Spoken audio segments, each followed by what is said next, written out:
Welcome to the first lecture of the string theory course. The lectures will be mostly based on lecture notes, and Polchinski Volume 1 is also a good reference for material. I will every week I think usually on Monday at 1 to 2 p.m. if this works for you guys, otherwise some other time. I have office hours where I'm happy to answer any questions about string theory or quantum field theory. And right, what can I say about string theory? It's a complicated subject with several different ways to start. And it's in many ways an incomplete subject. In a way, I'm gonna try to explain this today. Today is gonna be, a bit more general slash philosophical compared to other lectures. Please just ask whatever questions come to your mind on the subject, because today is the right time to ask them. From the next lecture, we might get into more technical calculations. So you might have started seeing quantum field theory, for sure. Even saying what quantum field theory is can be tricky. I'm not sure I know how to say what quantum field theory precisely is. But you might encounter things like a path integral of some sort. Or, some kind of integral over configurations of fields in space-time with some action.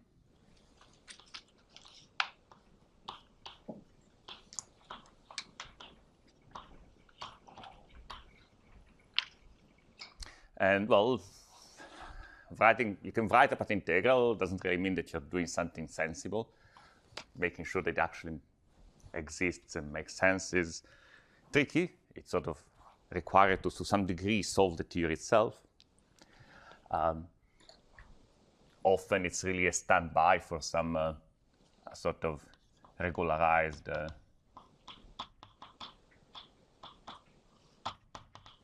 definition, maybe a lattice system.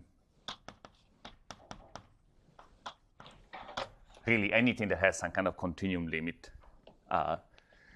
Any physical system which has a continuum limit will end up being something like a quantum field theory in the local physical system. And this is not a great way to define the quantum field theory, because typically you can write a gazillion different lattice systems or regularizations which are actually trying to give you the same thing. But it's still, if as an existence proof, if you want, you can take your favorite lattice system, like an Ising model, and try to convince yourself that it has a continuum limit if you're careful. Anyway. And then, if you have a quantum field theory, you pick a classical solution or something like that, you can do something called a perturbative expansion, which is just an expansion in 1 over h bar. In h bar, sorry. So something like, e to the 1 over h bar, something classical, plus something of order 0, plus something at 2 loops.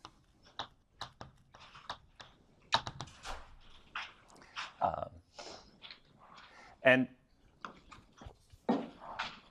you likely have learned how to compute these various terms in terms of what are called Feynman diagrams.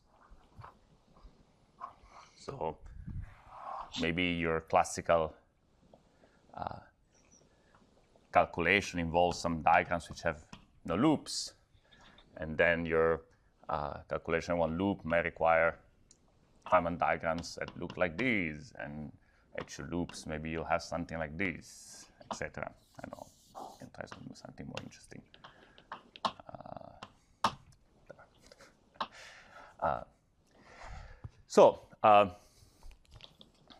You learn that you can do calculations in quantum field theory using perturbation theory, using Feynman diagrams. These calculations might or not be relevant to describe something that is actually going on in the quantum field theory. So typically you might have, if you're lucky, there will be some regime in which this is a good computational tool. But it's just a formal power series. It's not convergent. It's not defining something. Although I'll come back to this in a moment. And roughly, each term in the sum is a sum over Feynman diagrams of some topology. And then each Feynman diagram can be reasonably described as computing a process where some particles propagate in space-time and they occasionally do something that might create or destroy some of the particles, and they propagate from one interaction point to the next, just following the quantum mechanical behavior of a single particle. So there are just individual particles that are propagating in space-time and occasionally doing something.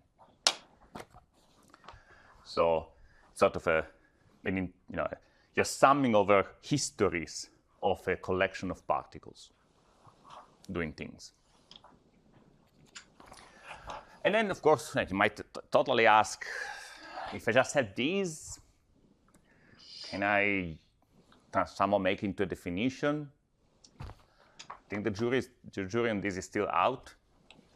There's definitely a hope that there are some procedures to resum this sort of perturbative series if you could compute it at all orders and actually define something out of it. This is called resurgence. I don't think it's quite clear if it works for generic theories. Although for very simple theories, there is some success. But anyway, here's a bit of a digression. So, do you have any questions about this picture of quantum field theory?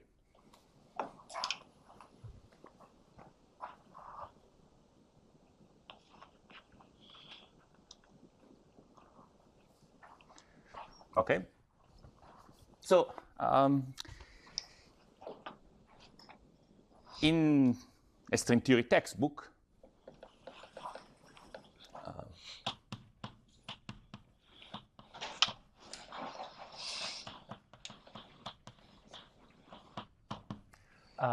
you start from something that looks like this.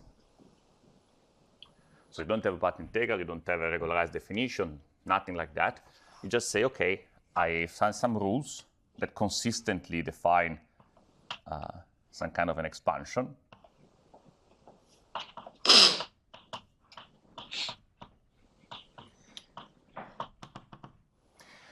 And where each term is computed by summing over histories, not of particles, but of string-like objects. And here my ability to draw things might be put to a test.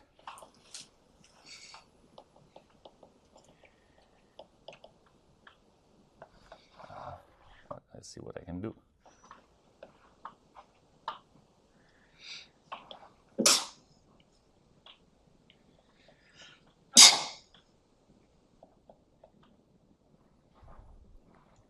So you're trying to describe processes where string objects is somehow sweep a two-dimensional path in space-time, propagate, meet, join, and separate, but all in a very smooth fashion, different from here, where there was some particles were really disappearing and reappearing.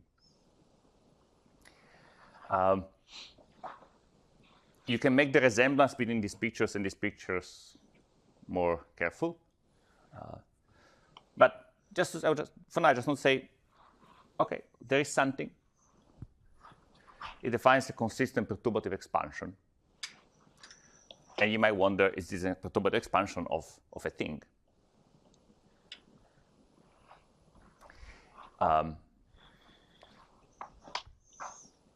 Can I go back in some way?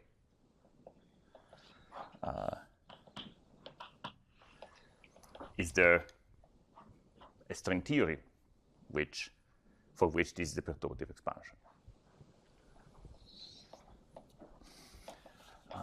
Any questions?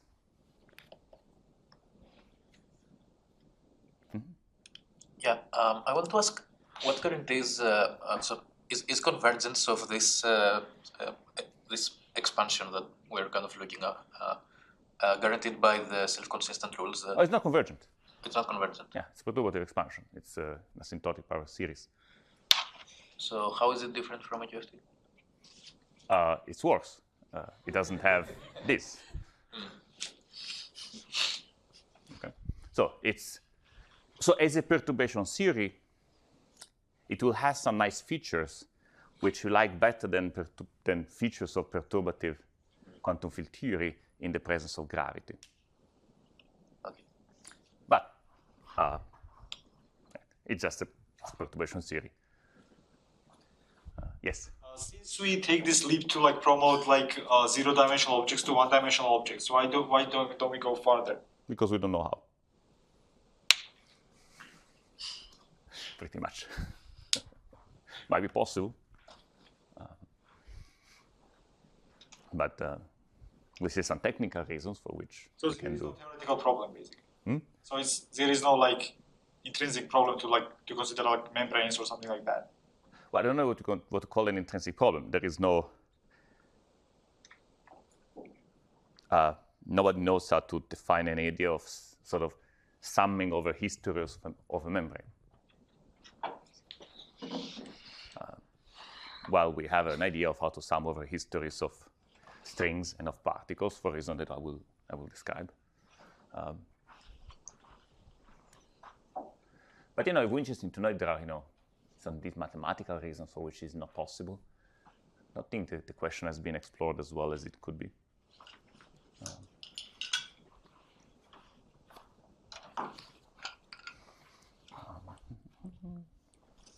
Is string theory has this because it's two-dimensional?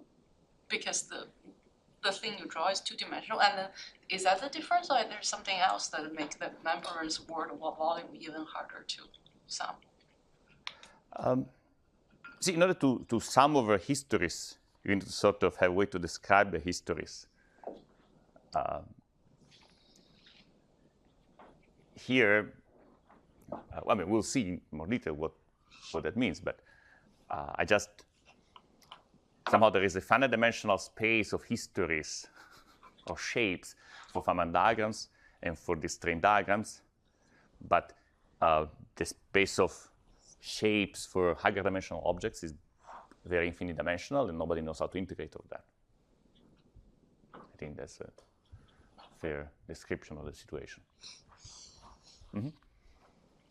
This may be rushing a little bit, but I've heard that in string theory we can have open and closed strings. So for now, I will add open strings in the next board, in the next 3 boards. Yes. So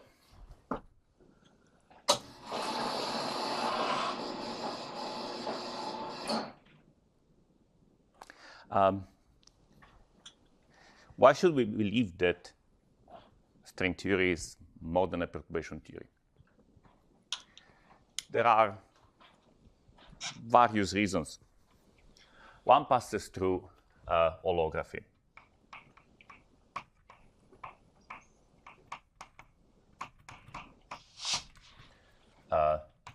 And something called the 't Hooft expansion.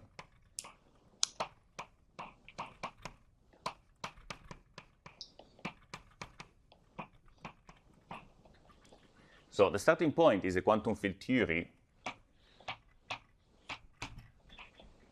of fields which are matrices.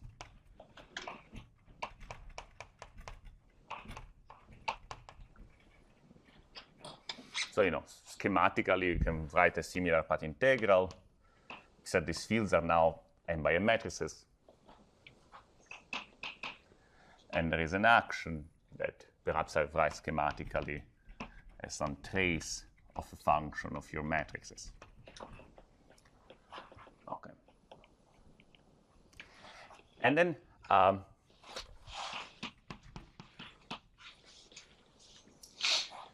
you can write down a perturbative expansion for this.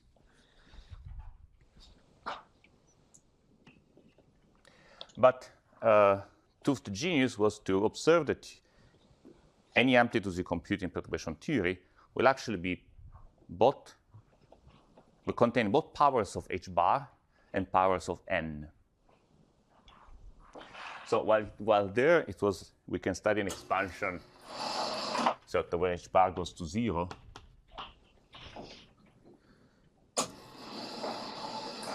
here we can study an expansion when h bar goes to 0, but h bar n is fixed.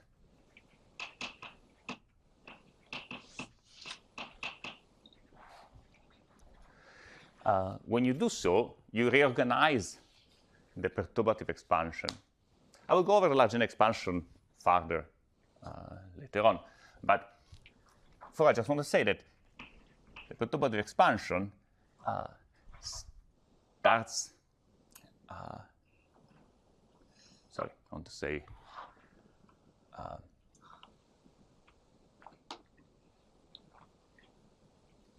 sorry, I'm writing something wrong. I need to be careful.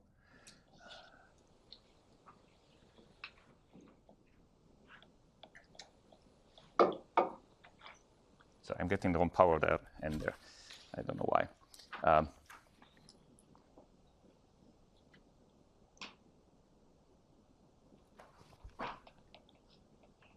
Sorry. I'm being silly. I have a memory hole. I forget if I should put a 1 or a 2 here. Forgive me. I'll fix that.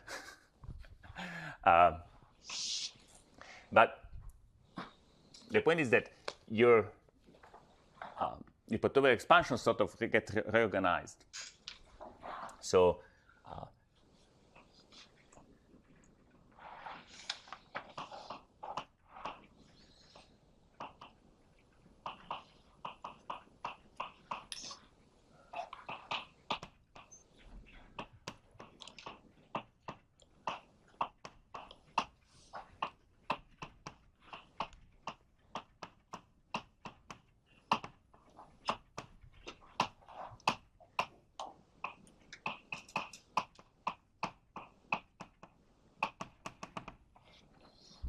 and the power series in lambda are actually convergent.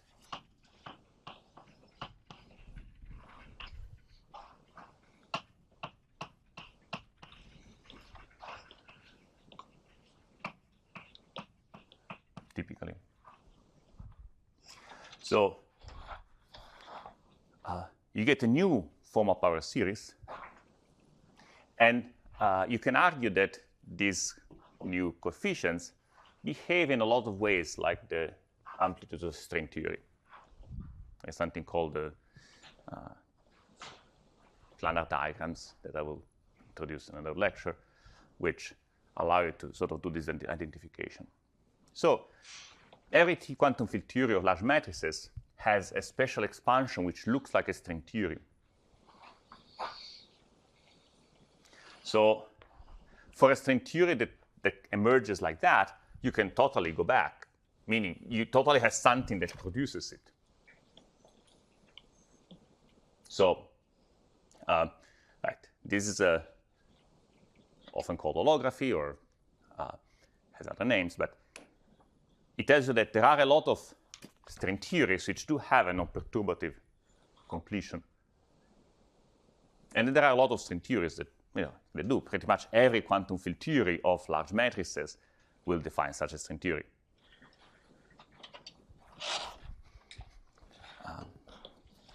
Okay. Mm-hmm. I don't understand what's the holographic part here? Sorry? What is the holographic part here? For now, let's just take it as a name. Okay. It refers to the fact that often this quantum field theory lives in a different number of dimensions, smaller than the string theory does. So if sometimes I might have, say, a 4-dimensional quantum field theory, but the 2th expansion describes strings moving in a space which is 5-dimensional, actually 10-dimensional. But again, I will come back to that.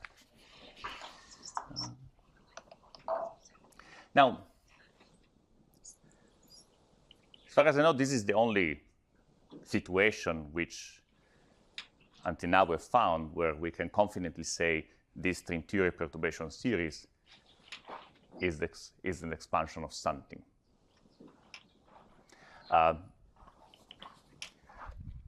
Unfortunately, this sort of procedure until now only has produced string theories which describe strings moving in universes which are very different from our universe. Well,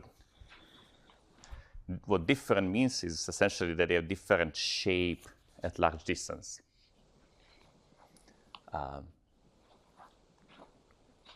But to elaborate on that, I want to talk about some other properties of string perturbation theory, which are sort of the reason people got excited about string theory to start with. So let me lower this blackboard again.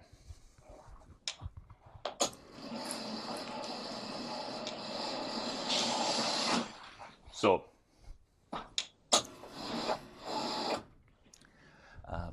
it's often the case that if you look at a string theory at low energy or long distances in the appropriate sense,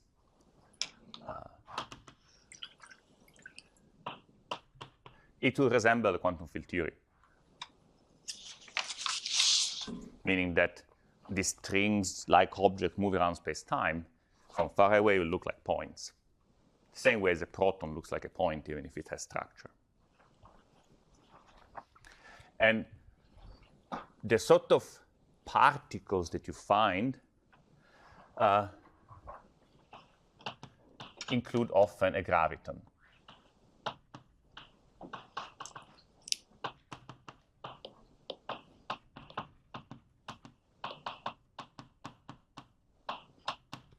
So this is reason number one, people got excited about string theory.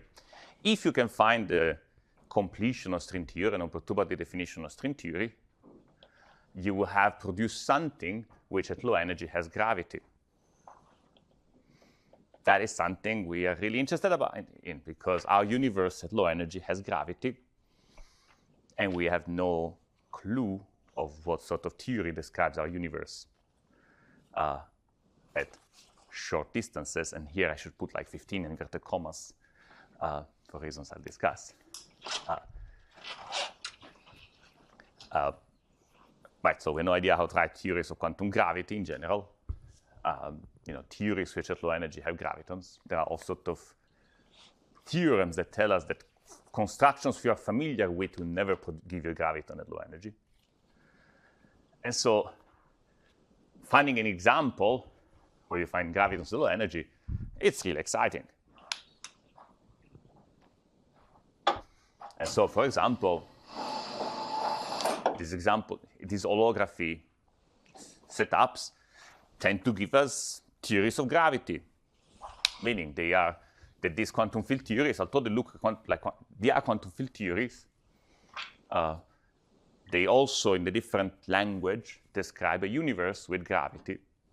It's a weird universe. It has a factor with negative curvature, which gives you sort of a time-like boundary where you can sort of sit at and look and probe things inside. And the answers to these questions are the correlation functions of the quantum field theory. Now, our universe appears to have positive curvature. The only boundary it seems to have is the far future. We have no idea if we can find a similar construction for a universe that looks like ours, or even for flat space. Okay.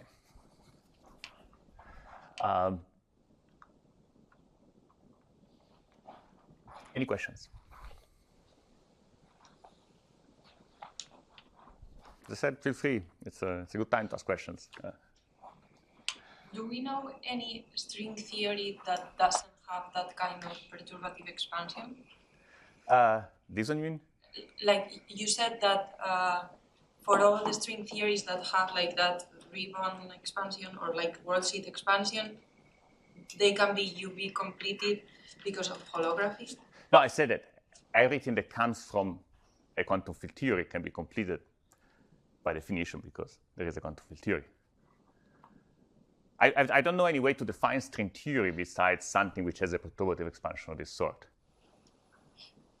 Now, there are definitely string theories, which are the ones that we'll study in most of our lectures, for which we do not know an holographic recipe. Although here I need to get into another topic that is really subtle and confusing to me. So another beautiful property of string theory, or the string perturbation theory, it has no couplings.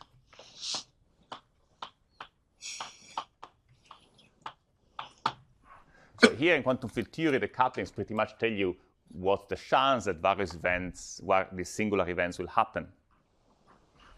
In string theory, there are no singular events, so there are no couplings pretty much. Everything that looks like a coupling in your initial definition of the theory turns out to be the expectation value of a field. Again, this got people super excited, because it's like, this theory is unique. It either describes our universe or it doesn't. Well, that was a little optimistic. Because, but unfortunately, it's optimistic for reasons which are really deep. And that I think you sort of get to see those reasons through string theory examples. So, ingrained in our, at least particle physics perspective of the universe, there is the idea that you find out the laws of the microscopic world and derive what happens at longer distances. This is really ingrained in the way we discover the universe, right? We started looking at shorter and shorter distances and found simpler and simpler theories from which you could deduce what was happening at longer distances. The reason this is happening is because it's a property of quantum field theory. Quantum field theory has something called the renormalization group flow. That sort of tells you that, yeah, the UV stuff determines the infrared stuff and not the other way around. But gravity is not described by quantum field theory, so gravity has no reason to follow these rules. In gravity, there is no notion of arbitrarily small distances, because the moment you try to look at short distances, you make a black hole.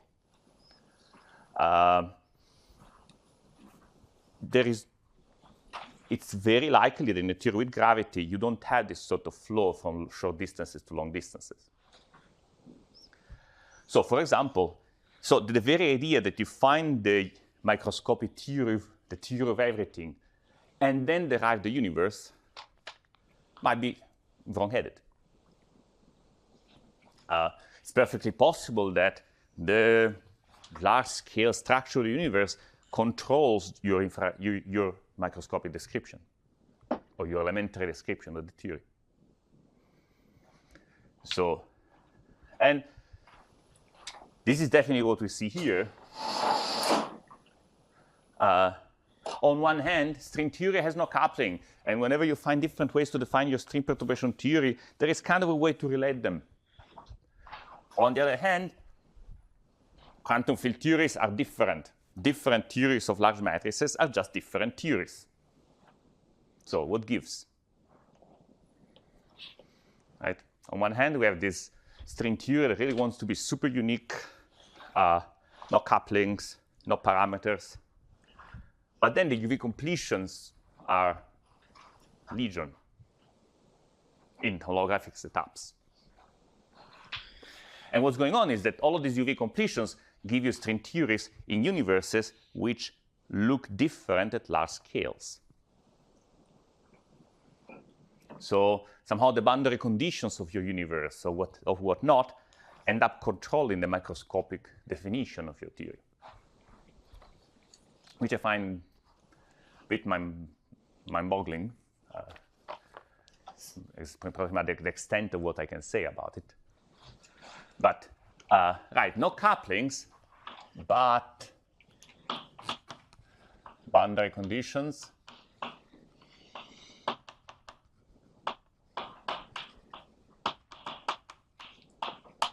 Vacua.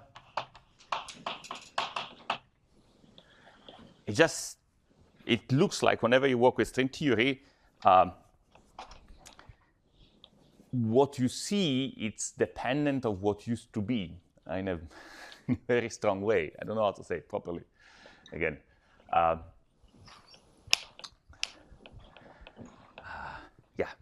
The only way I can say it is that there seem to be, bizarre connections between the large-scale structure of the universe and the microscopic degrees of freedom used to define the universe.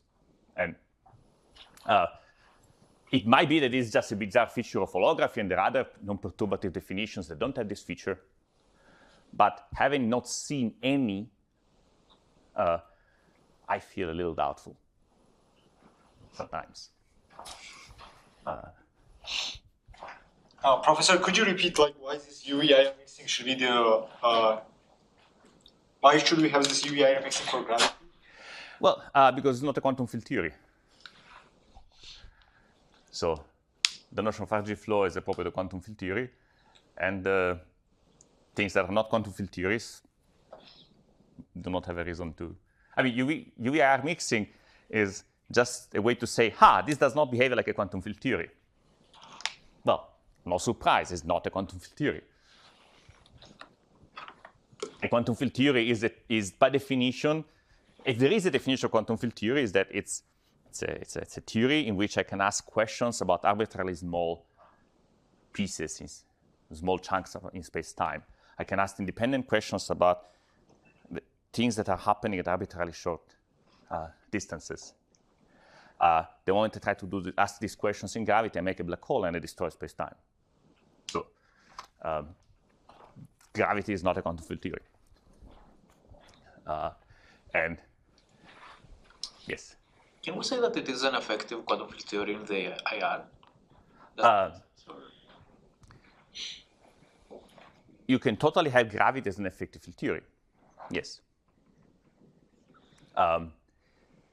Now, there are theorems, though, that you cannot have something which is a quantum field theory at arbitrarily short scale and has gravitons at low energy. Weinberg-Witten theorem. And the reason is very simple. Quantum field theories have something called a stress tensor. It's a gauge invariant local operator. And in gravity, the stress tensor is not gauge invariant.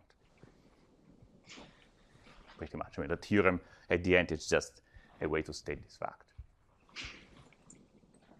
So yes, it's really hard to find something which at low energy gives you theory of gravity. Extremely challenging. Because gravity at long distances describes a continuum system. But as I was mentioning, every time you try to take a continuum limit of something, you typically end up in quantum field theory. So it's really hard to discretize gravity or anything like that. We don't know any way to do so. So this picture, as bizarre as it is still the only situation where we can have gravitons emerge from a microscopic description. Albeit a microscopic description, I call it microscopic, I should call it more fundamental or something. It's not microscopic in the same space-time where the gravitons live. Quantum field theory lives somewhere else, in a space-time of different dimensionality. So, yeah, confusing, definitely.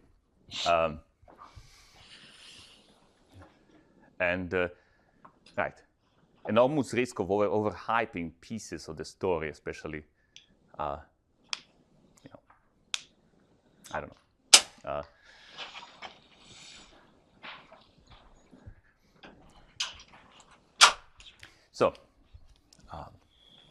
Okay, this is more or less the comparison between quantum field theory, string theory, and their basic properties. Now, there are two more topics I should mention before. What time do I have? 11:15 or 15. Hmm? 15. 15, right? 15. Yes. So I would like to discuss supersymmetry, and I would like to discuss D-branes. Any more questions about these two blackbirds? I have a question. Yes. Why can't you think of the expansion from coming from some sort of Polyakov action or something on the worksheet?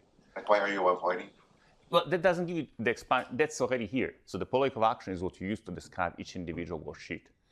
Yeah. is not something that gives you the perturbative expansion.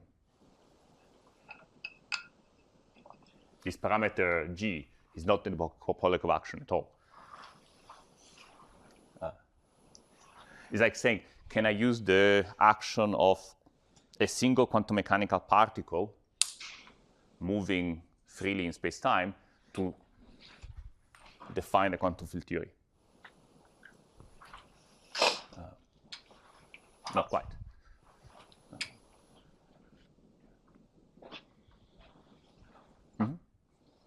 Historically, then how did this work? Because if we forgot we not a QFT, why did we start from here, or did we not start from here? Oh, we did not start from here. No, not there, but Yeah, here. took the continuum limit and found something that looks like a QFT, but is not quite. Like historically, like how did this Oh, work? this is not to study. I'm saying quantum field theory is not something you do to study gravity. Right. Yes, typically. But I'm just wondering, like, historically, how did it progress to, like, where did you start? So string theory emerged from an attempt to describe strong interactions. Because there was this idea that quarks were bound together by a string. And so people decided to see if they could treat the string as an elementary object and do a perturbation theory like that. Then they tried to find a spectrum of, say, glue balls in this theory, and they found that there was a massless glue ball. So most of them threw it away. And somebody else noticed, oh, this massless glue ball behaves like a graviton. I mean, it has two indices as in massless. And it has just the correct interactions to be a graviton. And then, perhaps this is telling us something about gravity, and then it was brought back. But then bosonic string theory has also a particle of negative mass called the tachyon. So again, you throw it away. And then somebody, I don't know for what reasons, decided to try to put supersymmetry into the game. And they find superstring theories which had no tachyon. The lowest energy particle was a graviton. And so they started studying it again as a theory of gravity. So I don't think I will discuss in detail what supersymmetry means, but roughly it means that your theory has bosons and fermions and that they are related to each other. Very schematically, you can imagine having a boson for each fermion. Schematic, but it's not terrible. And when you compute loops, bosons and fermions appear with opposite signs that tend to cancel out in various ways. So supersymmetry leads to simplifications.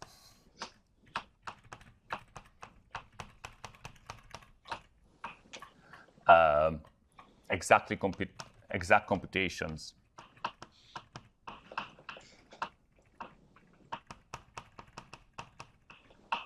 Etc.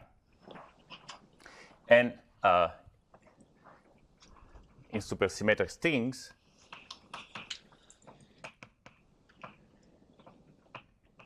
it can be employed to get sort of no tachyons.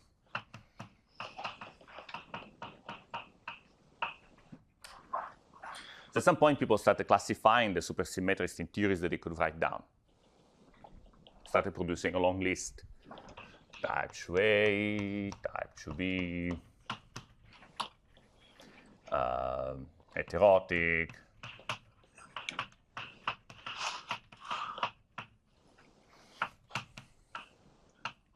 two types of heterotic strings, and a few more stuff. Okay, so there was a big zoo. But then people realized that some of the quantities that they could compute exactly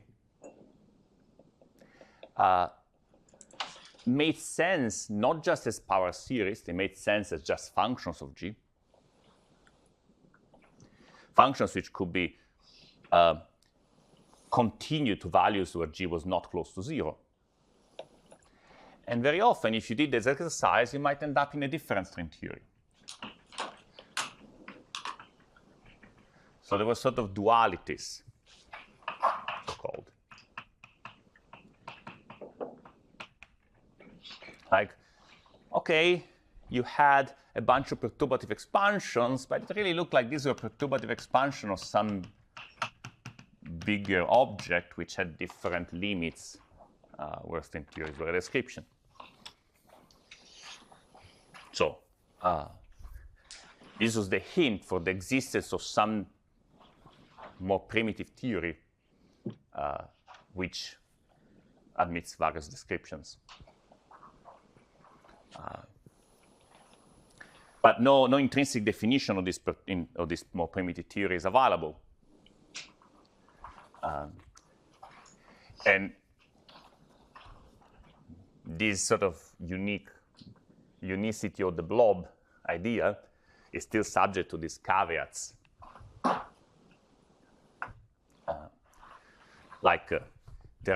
So supersymmetry provides us some of the simplest examples of holography. So there are supersymmetric large and quantum field theories, which sort of can be Tooth expanded to get type 2A or type 2B in various backgrounds. Universes of different shapes. Okay, so any questions about supersymmetry? Yes? Is SUSY the only way to get rid of the tachyons in the theory?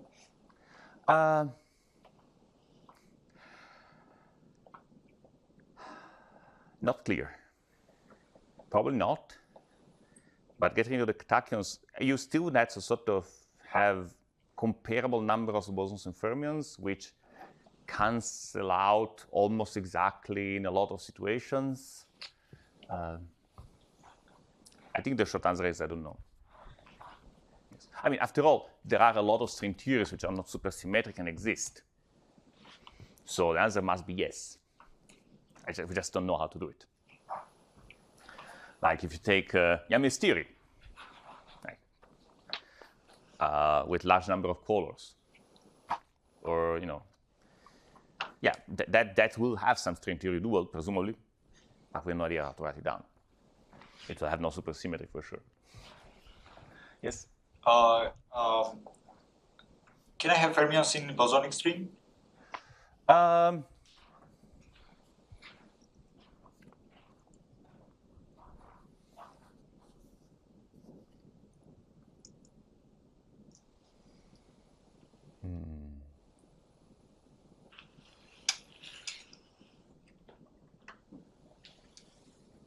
I'm tempted to say possibly yes, but I don't know how. Well, of course, I mean, I could have said, I just gave you an example. But when you say bosonic string, I don't know. In a non-supersymmetric string, yes. Right, I can take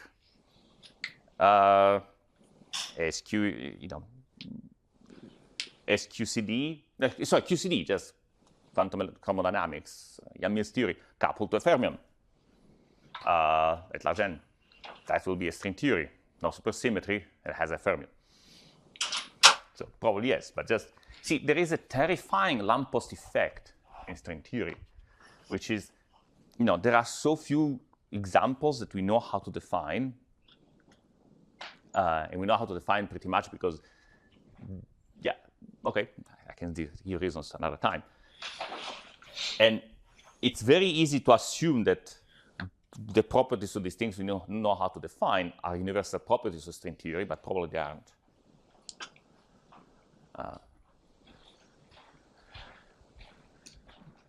There are many obstacles to our ability to understand string theory. One very basic obstacle is that we don't actually understand quantum field theory very well. And in order to compute these S's, you need to be able to do quantum field theory in 2 dimensions.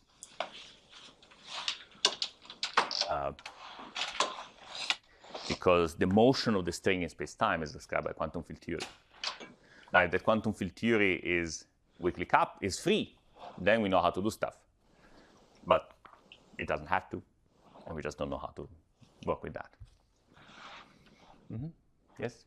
Are matrix models, do some matrix models serve as some non-perturbative definitions here? And if Sure. So, Sure. And if so, how does that fit with the picture of the IR that being IR data in a way? Well, this matrix model describes strings that move in very weird universes, which are, I don't know, two-dimensional. And perhaps not geometric or... yes? I wanted to ask about this zoo of string theories you mentioned. Yes. Where do they come from and how are they different from each other?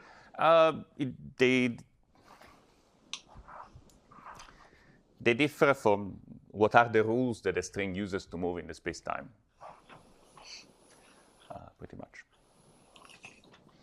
So there is a sort of, you can classify the three theories that you could use to describe the motion of the worldsheet, and that gives you the zoo.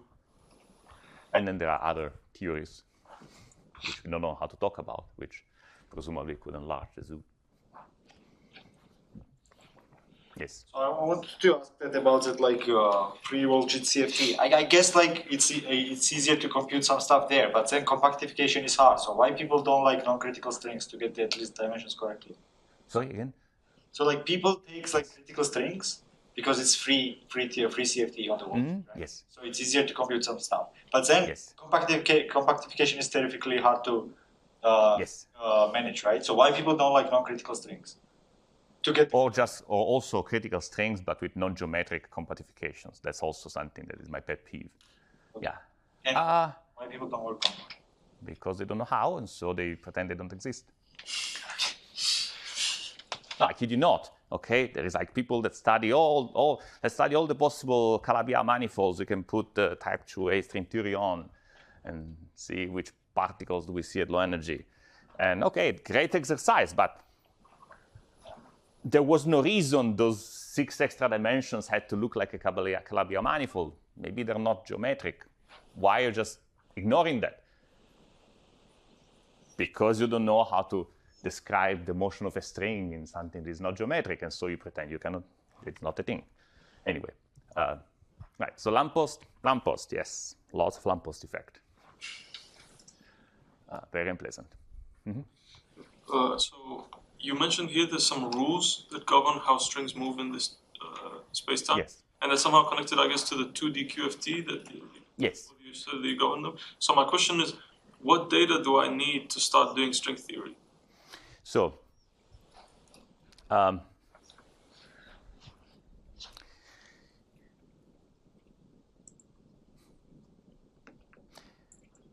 don't know the most general answer to the question, but to do string theory in what's called a conformal gauge, a bosonic string theory in conformal gauge, you need a two-dimensional conformal field theory with central charge 26. If you want to do a superstring theory, you need a superconformal field theory with central charge 15 and a certain number of supercharges, 4 supercharges.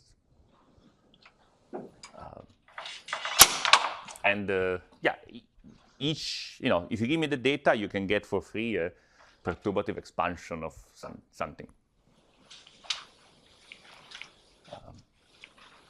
And so those two examples in particular differ in some vacuum that they live on, or what is? Well, they're different theories. I mean, the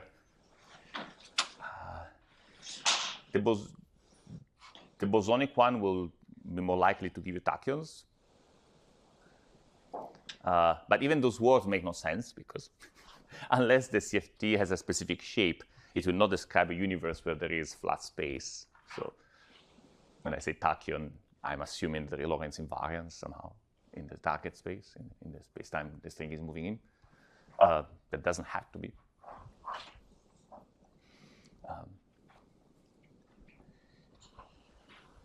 So in a sense, the tricky part is to sort of find which constraints to put on the worldsheet theory so that it gives you a universe which, at least in perturbation theory, looks like what you would like to see.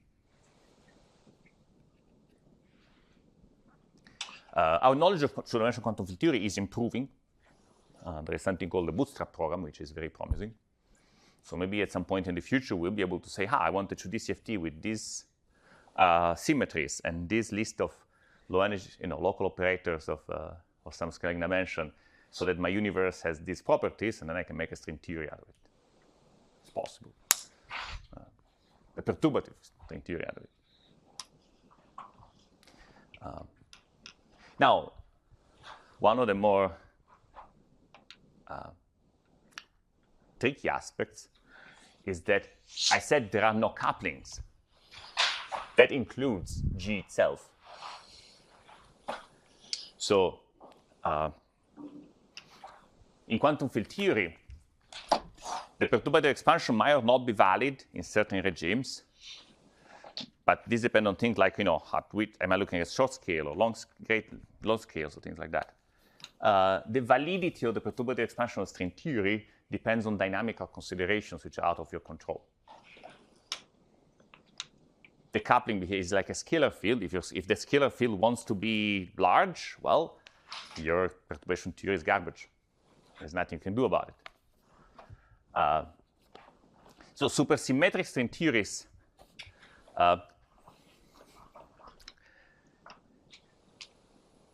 with enough supersymmetries have the property that the coupling becomes a scalar field which has no potential. So those allow you to define universes so you can freely tune the coupling and go to a place where perturbation theory is valid. Now, of course, a universe is not supersymmetric and that does not have a massless scalar. So those configurations, although great for getting an idea how string theory might work, are not terribly useful for making contact with the universe. So there is it's a dramatic tension. A universe does not look like a weakly coupled string theory, so a perturbative expansion is only going to get you so far.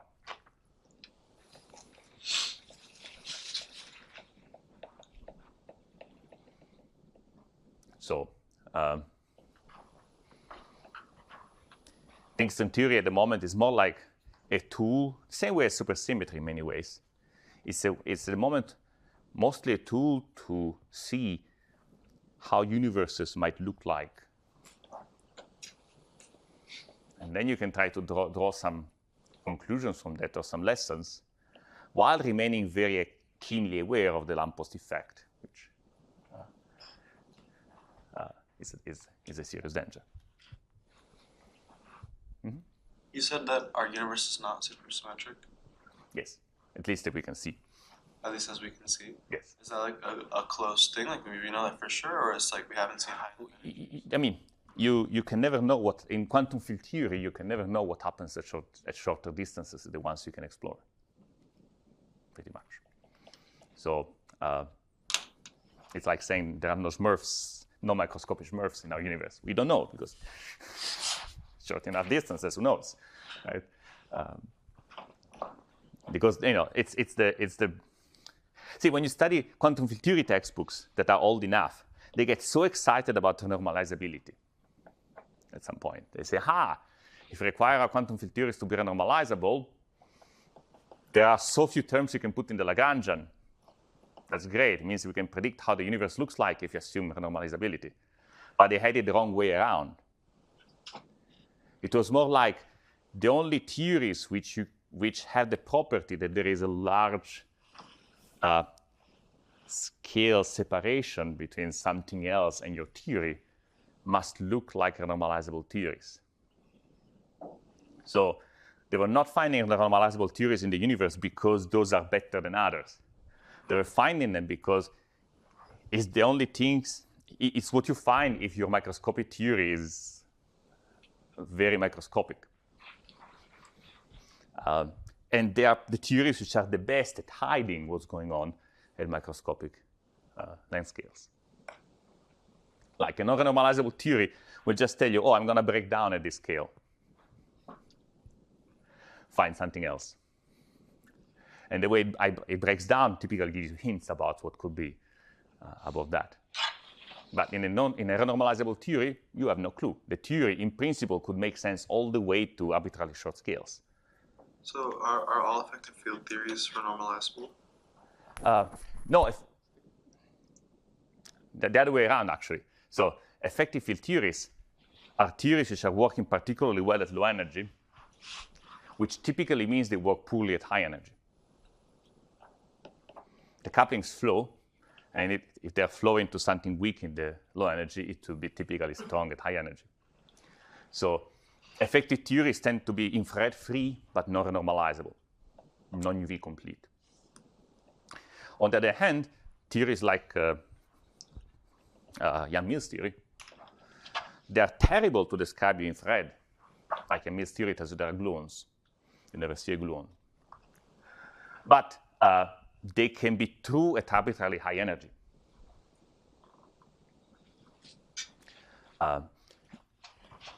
Now, in the standard model, there are some couplings that become strong at high energy, like because there is a U1 gauge field, and because there is a 5^4 coupling in the Higgs.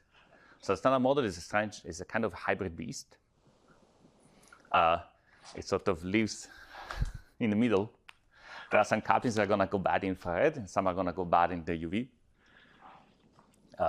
And also, there is gravity around, which also is going to go bad at UV. So we know the standard model has to be completed somehow. But unfortunately, the things that go bad, like this, the coupling of the Higgs and the gauge coupling of the U1 gauge field, they go bad at very high energy. So out of our reach. I wanted to ask you about this. So, like, what does it mean to find QCD string? Like, it means find a worksheet theory, which, after you do this calculation, produces the 't Hooft expansion of your Mills.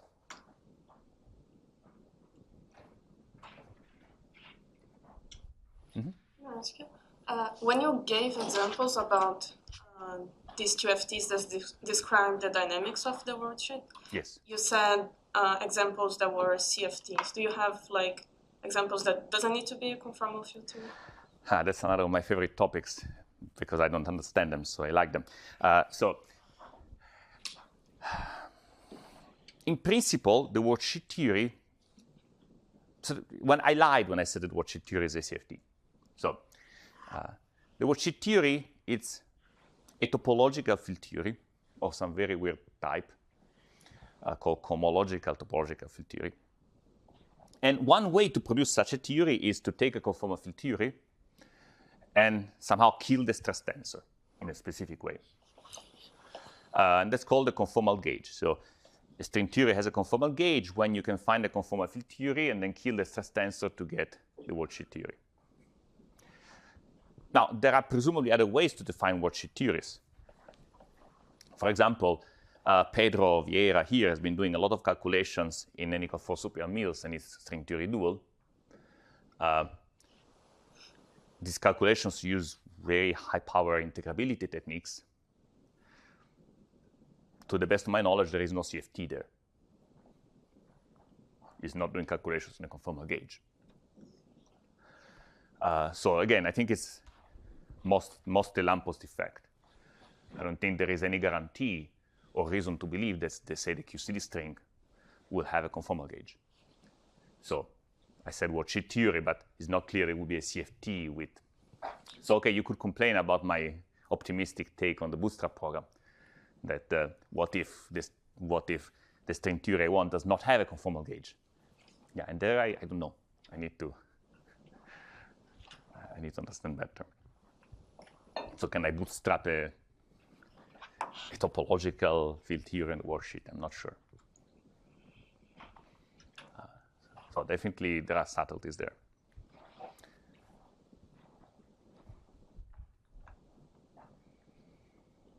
I think I'll do Ibrahim's next time. I was a bit confused about the connection between the perturbative expansion of the strings and the holography. Yes. So you mentioned that in string theory, we don't know how to find the clean formula for the integral, the partition function. But here in holography, in this equation, we know that. Yeah. Here we have the partition function, and we wait to get a string theory out of it. Okay, so we are assuming that string theory is quantum field theory of matrices in this for holography. Yes. Okay. Yes, that's right. So holography, one way to interpret holography is just to say, well, yes, this string theory has an non-perturbative completion and is exactly the quantum field theory of large matrices.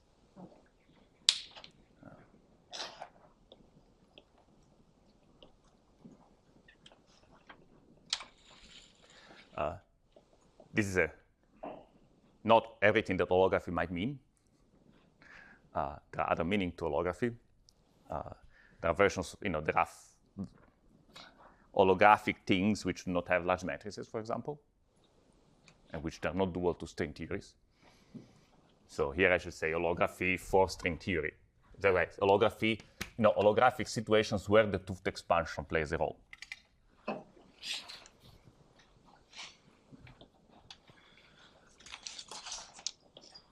Any other questions?